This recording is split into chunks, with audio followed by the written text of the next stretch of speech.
नमस्कार बच्चों। जीवों में विविधता भाग 1 में हमने जाना कि विविधता किसे कहते हैं, जीवों के वर्गीकरण की आवश्यकता क्यों थी और इस वर्गीकरण से क्या लाभ था, कौन से मुख्य लक्षण या विशिष्ट लक्षण वर्गीकरण का आधार थे। भाग 2 में हम पढ़ेंगे वर्गीकरण समूहों की पदानुक्रमित संरचना। तो चलिए शुरू करते हैं।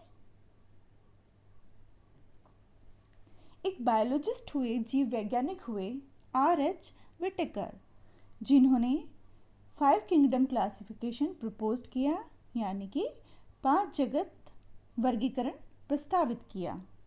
वो 5 जगत कौन कौन से थे? मोनेरा, प्रोटिस्टा, फंगी या जिसे हम फंजाई भी बोलते हैं, प्लांटी और एनिमेलिया। अब पुनः विभिन्न स्तरों पर जीवों को उपसमूहों में वर्गीकृत किया गया। और ये वर्गीकरण क्या था, देखिए।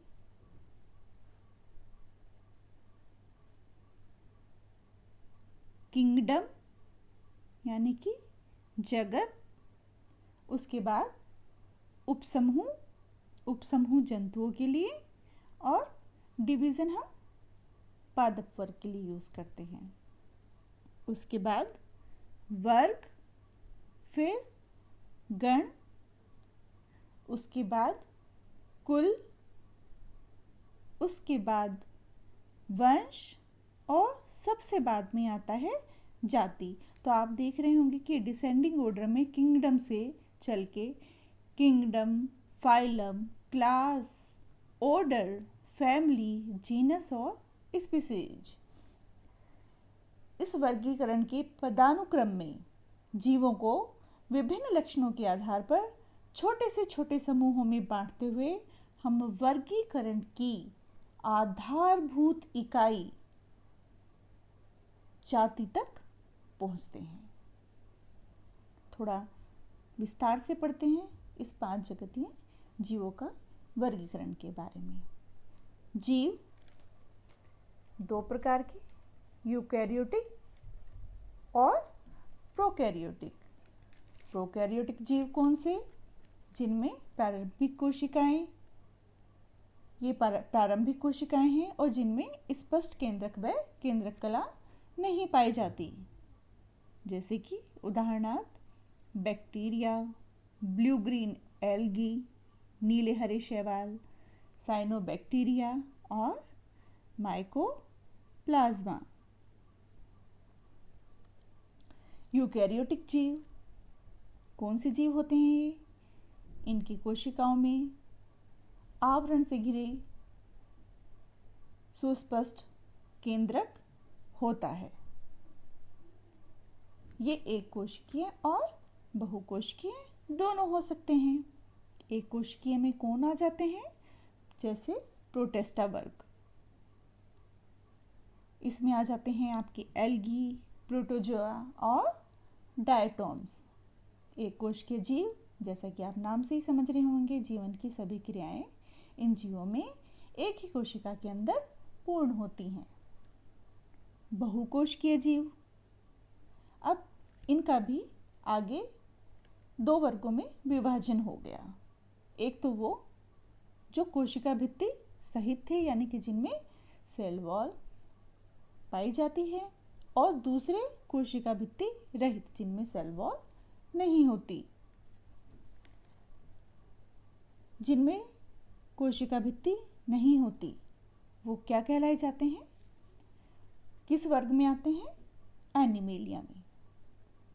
और जिनमें कोशिका भित्ति होती है उनको प्रकाश संश्लेषण की क्रिया करने के आधार पर, यानी अपना भोजन स्वयं बनाने के आधार पर 2 भागों में बांटा गया। भोजन बनाने के क्रिया के आधार पर, एक तो वो जो प्रकाश संश्लेषण नहीं करने वाले हैं, और दूसरा जो प्रकाश संश्लेषण करने वाले हैं। प्रकाश संश्लेषण नहीं करने वालों में जैसे कि फंजाई।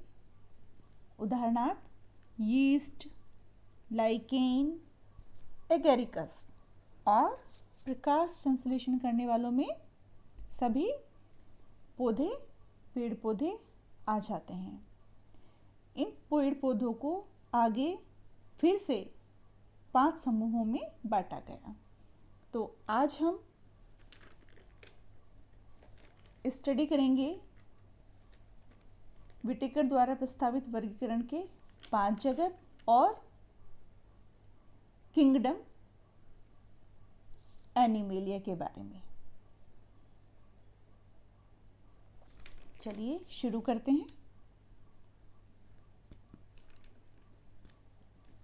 ये मोनेरा जगत के जीव हैं। बैक्टीरिया, नीले हरे शैवाल, साइनोबैक्टीरिया, माइकोप्लाज्मा। ये बहुकोशिक नहीं होते और कुछ जीवों में कोशिका भित्ति पाई जाती है और कुछ में कोशिका भित्ति नहीं पाई जाती। इनकी कोशिका प्रोकैरियोटिक कोशिका होती है।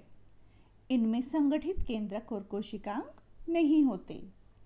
ये स्वपोषी और विषमपोषी दोनों हो सकते हैं। एल्गी, डायटम्स और प्रोटोजोआ ये प्रोटिस्टा जगत के जीव हैं। इस जगत के जीव एक कोशिक यूकैरियोटिक होते हैं। ये स्वपोषी भी हो सकते हैं और विषमपोषी भी हो सकते हैं। कुछ जीवों में मूवमेंट करने के लिए, गमन करने के लिए सीलिया और फ्लैजिला नामक संरचना पाई जाती है।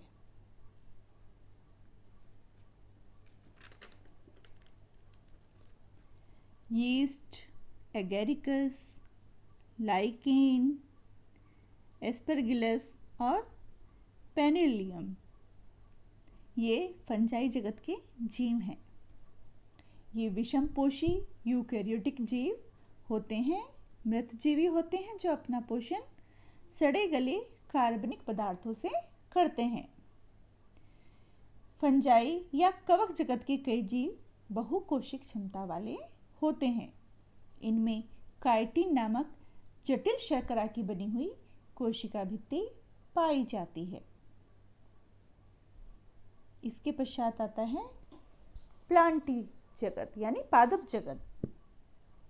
ये बहुकोशिक यूकैरियोटिक जीव हैं और इनमें कोशिका भित्ति पाई जाती है। ये स्वपोषी जीव हैं और प्रकाश संश्लेषण के लिए क्लोरोफिल का उपयोग करते हैं। इस वर्ग में सभी हरे पौधों को रखा गया है। अब हम स्टडी करते हैं एनिमेलिया के बारे में। इस जगत के प्राणी बहुकोशिक यूकैरियोटिक जीव होते हैं। इनमें कोशिका भित्ति नहीं पाई जाती। अधिकतर जंतु चलायमान होते हैं, वे विषमपोषी होते हैं।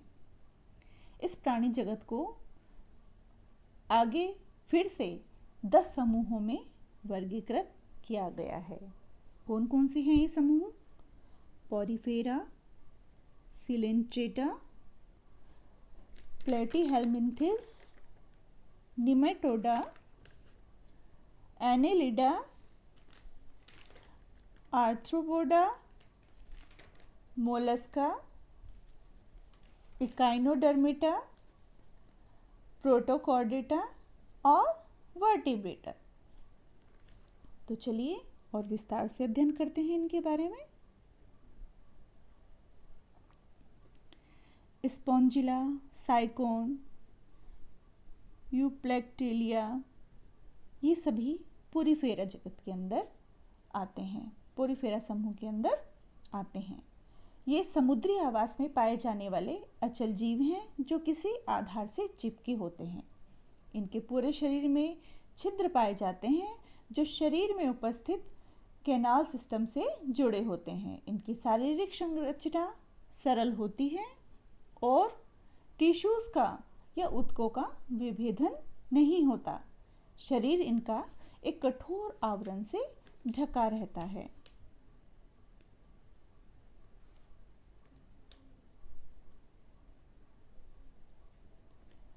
कोरल, हाइड्रा, जेलीफिश और सी एनीमोन ये सभी सिलेंट्रेटा समूह के अंदर आते हैं।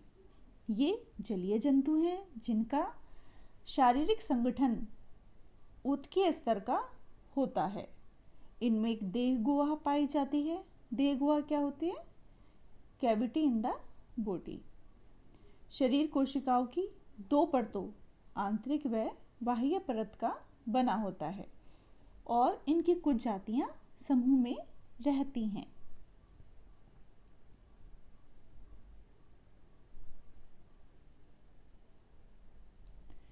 प्लेनेरिया, लिवर फ्लूक, टेपवॉर्म ये सभी प्लेटीहेल्मिन्थीज समूह के अंदर आते हैं। इस समूह के जीवों की शारीरिक संरचना जटिल होती है और शरीर द्विपार्श्व सममित या ये कह सकते हैं कि शरीर के दाएं और बाएं भाग की संरचना एक समान होती है। इनमें देह गुहा का अभाव होता है। कुछ जंतु स्वच्छंद यानी कि फ्री लिविंग जैसे प्लेनेरिया तथा कुछ परजीवी होते हैं जैसे कि लिवर फ्लूक। भ्रूण कोशिकाओं की 3 परत पाई जाती हैं अर्थात इन्हें त्रिकोरक जंतु भी कहते हैं।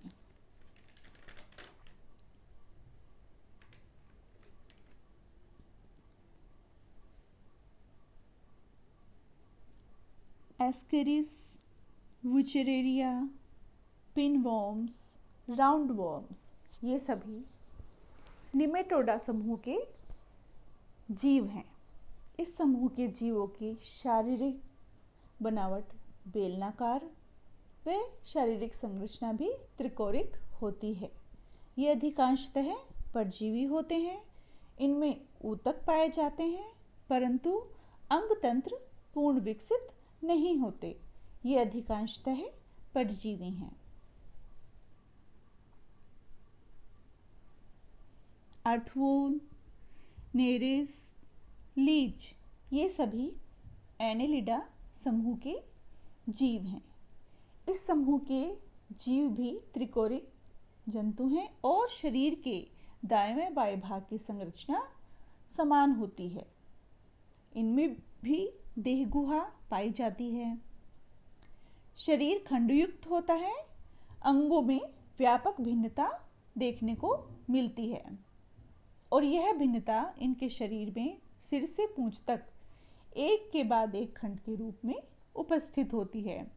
ये जलीय और स्थलीय दोनों होते हैं तथा इनमें संवहन तंत्र, पाचन तंत्र, उत्सर्जक तंत्र और तंत्रिका तंत्र पाए जाते हैं।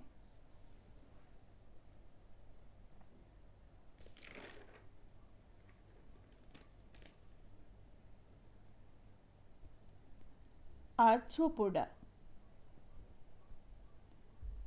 यह जंतु जगत का सबसे बड़ा संघ है।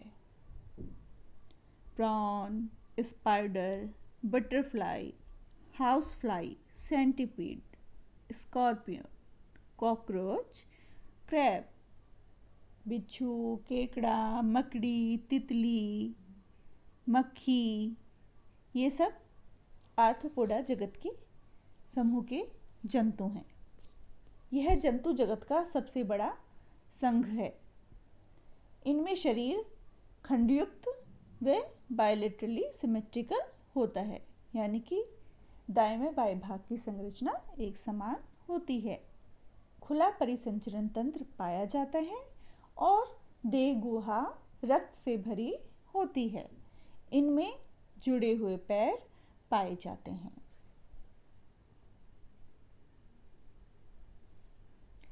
घोंगा, सीपी ये सभी मोलस्का संघ के जीव हैं।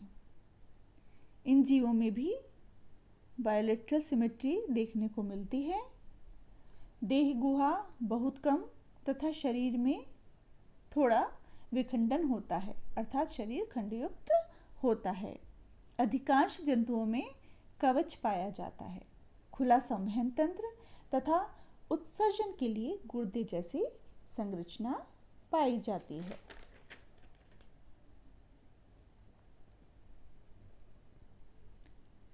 Starfish, sea urchin, feather star, sea cucumber, ये सभी इकाइनोडर्मेटा संघ के जीव हैं। ये सभी स्वच्छंद यानी फ्री लिविंग समुद्री देह गुहायुक्त त्रिकोरिक जंतु हैं। इनमें विशिष्ट जल संवहन नाल तंत्र पाया जाता है जो उनके चलने में सहायक है। इनमें कैल्शियम कार्बोनेट का कंकाल एवं कांटे पाए जाते हैं।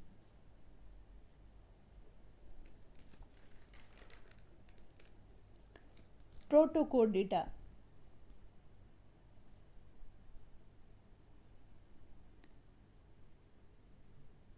बेलेनोग्लोसस, एम्फियोक्सस, हर्डमेनिया, ये सभी प्रोटोकोर्डेटा संघ के जीव हैं।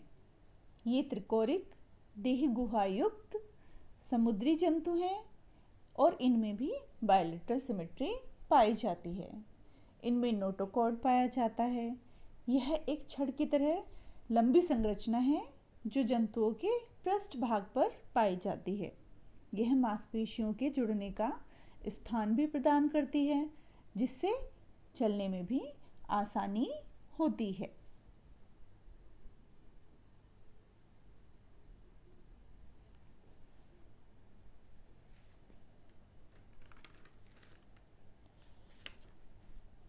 वर्टिब्रेट्स,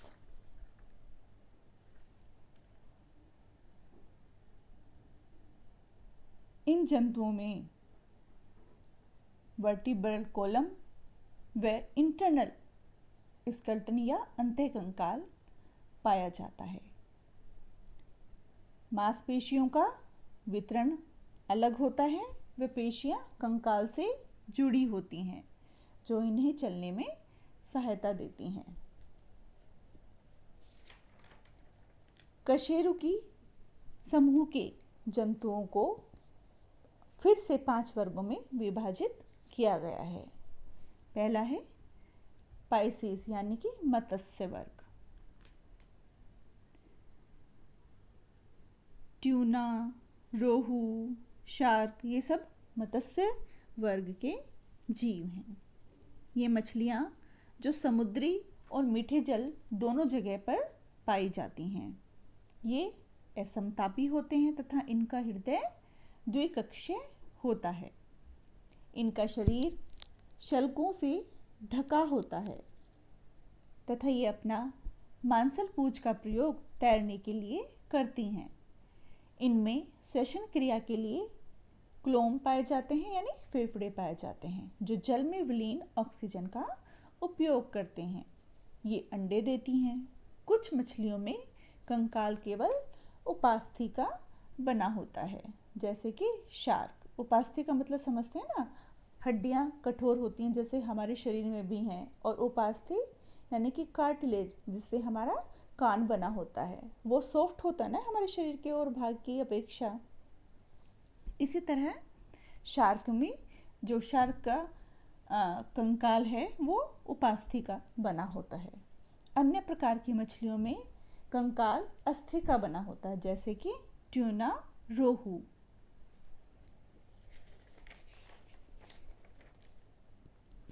फ्रॉग, टोड, सैलामेंडर, ये एम्फीबिया या जल स्थलचर समूह के जीव हैं। इनमें बाह्य कंकाल नहीं होता तथा हृदय त्रिकक्षीय होता है। गुर्दे पाए जाते हैं। इनमें शल्क नहीं पाए जाते। त्वचा पर श्लेष्म ग्रंथियां पाई जाती हैं।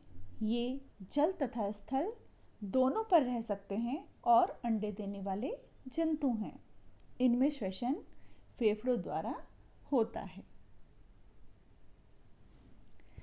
सरीसृप वर्ग, सरीसृप वर्ग में सांप, कछुआ, छिपकली, मगरमच्छ ये सभी आते हैं। ये असमतापी जंतु हैं जिनका शरीर शल्कों से ढका होता है। इनमें श्वसन फेफड़ों द्वारा होता है। किडनी पाई जाती है, गुर्दे पाए जाते हैं। इनका हृदय त्रिकक्षीय होता है मगरमच्छ को छोड़कर। मगरमच्छ का हृदय चार कक्षीय होता है।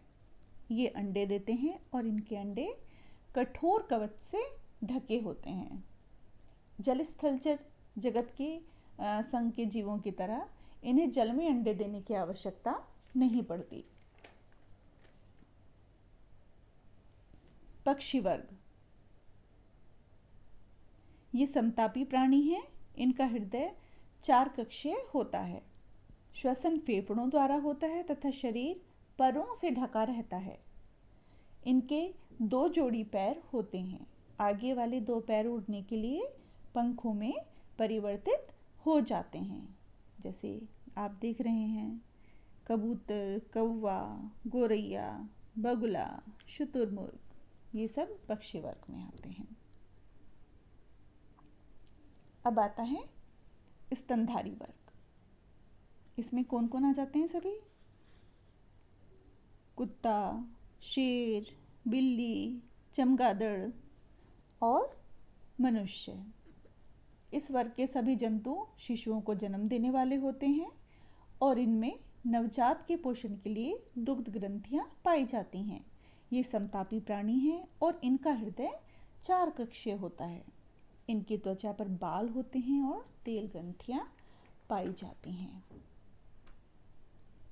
आशा करती हूँ कि आपको यह कंटेंट समझ आया होगा। धन्यवाद।